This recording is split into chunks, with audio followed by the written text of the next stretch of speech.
Hey guys, welcome back to my channel. My name is Efren, and in today's video, we're going to do a test. This one is a test for the 3D printer. We're going to do a print or multicolored print. So as you can see, the print is already here and nag-start na siya. But then, before that is, ipapakita ko muna sa inyo kung paano ko ginawa yung model or yung project na print ng ating 3D printer sa computer. So, see you sa computer. So now guys, this is the application that I'm using to create my 3D model for this particular name tags. So as you can see, I have a lot of name tags already made here. So this is basically auto-generated. So I already made what you call this, nodes, node modeling or node modifier for this particular software. This one is Rhino 3D, and I'm using Grasshopper 3D for the node modification and node generation. So this one is parametric, so everything can be changed. So but then I'm just going to show you just a quick overview of everything that I have here. So this one is created, this particular 3D is created from this particular curve of names. So basically what I have is just input the name, like this one is Lara or something, and then it will automatic create the curve name. And then what I made here is this nodes. So as you can see on the top, I was making this one.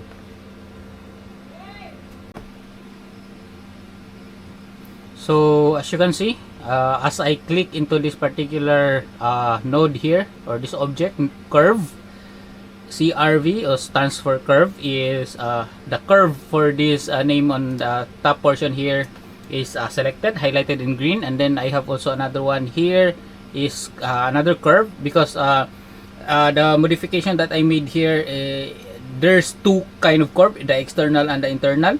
So this one is the internal, external, and then this one is the internal. So as you can see, if I'm going to right click and set multiple curve, so what I'm going to do, because that particular node is for external, so I'm going to deselect the internal, which is this internal in A's, and then right click and or enter, and then I will also set the internal, set multiple curve, and then I will select the internal of A's.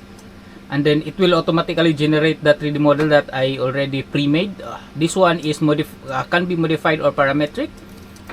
And as you can see the preview of the 3D, but then it's still not in there. So also I can still modify this one by clicking this particular object here. So I'm going to ungroup that one first, because this letter L is far from the A. To make the whole backplate close to the letters, or I think the width of the backplate is a bit longer or bigger. So the backplate that I have is 80 mm, so I'm going to make this one with 75, I think, or 70. As you can see, it's still long, so I'm just going to make that one 65. So this one is accurate now, 65 millimeters, so I can change it by doing so. So also the height can be also changed of the back plate.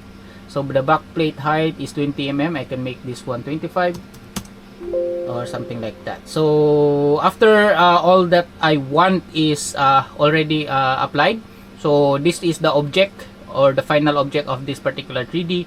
I'm just going to bake this one. So bake.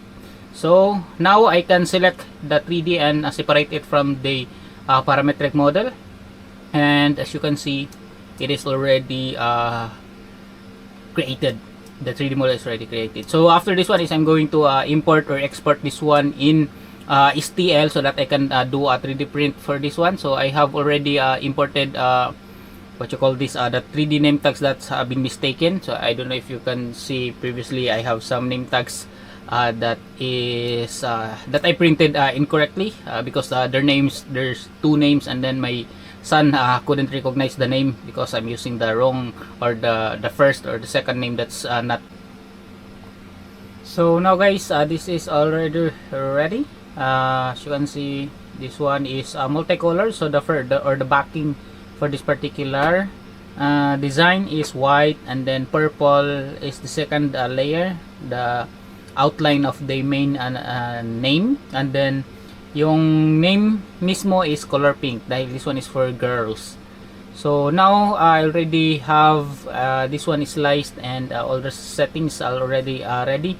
So what I have to do right now is going to send this one to the printer. And we have here 3DP Arte. So we're going to enable EMS because we're using a 3-layer color or 3 colors, and we'll send it now.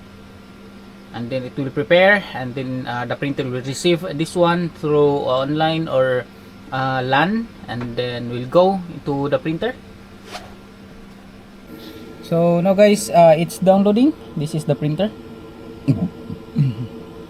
65%, and then it will start calibrating and then doing or printing. So yeah, we'll wait for it to start, and yeah, that's it.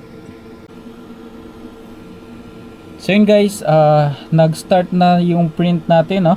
So as you can see, this is the white backdrop or white plate for the whole print, and after that one is yung purple, which is that particular filament, and then the last part is the name, which is on the back side of that purple, which is pink for the girls name tags.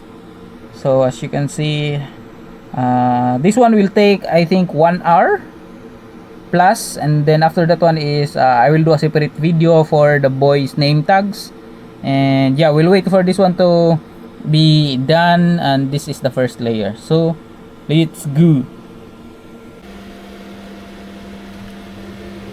Ayan guys, it's already finishing the second layer for the purple one. So it's going to, after this one is going to be the pink layer.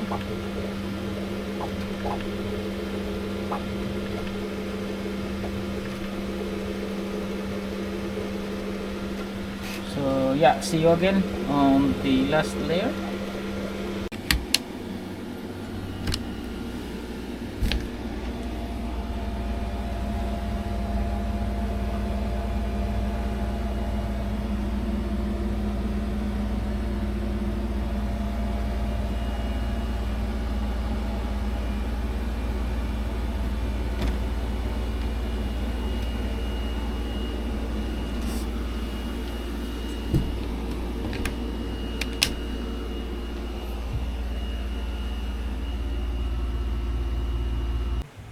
Okay, mic check.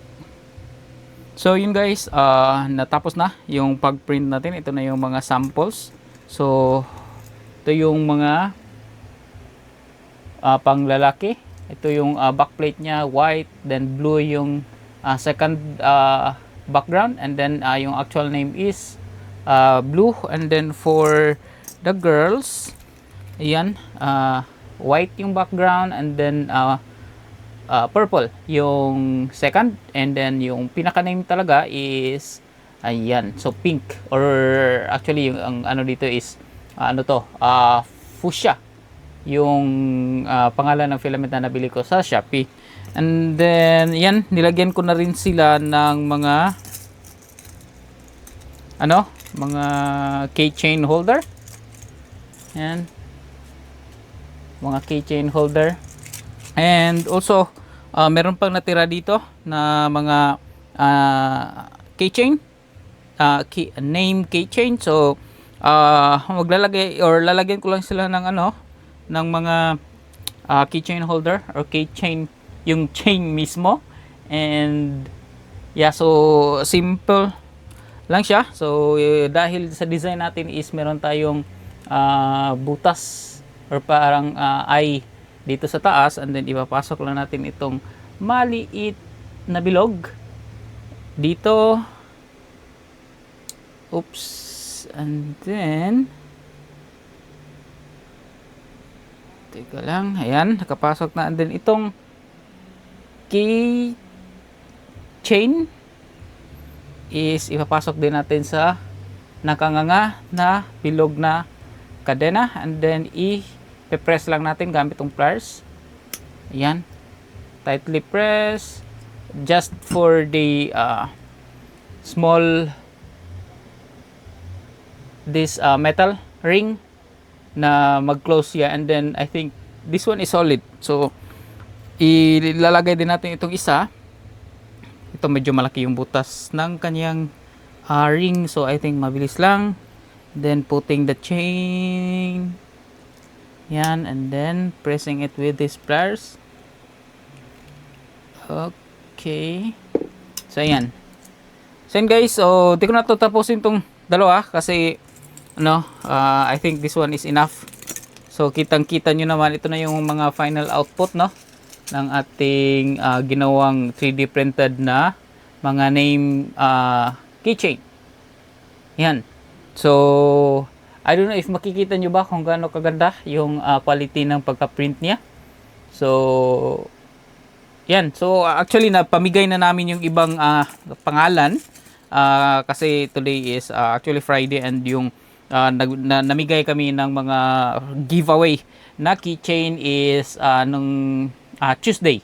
So yeah, so ito is tapos na to, and kung gusto nyong bumili or magpagawa, of course unahin ko yung malapit lang dito sa amin. So just PM me or message me in my Facebook page, and also maybe you can just comment in the comment section in my YouTube channel.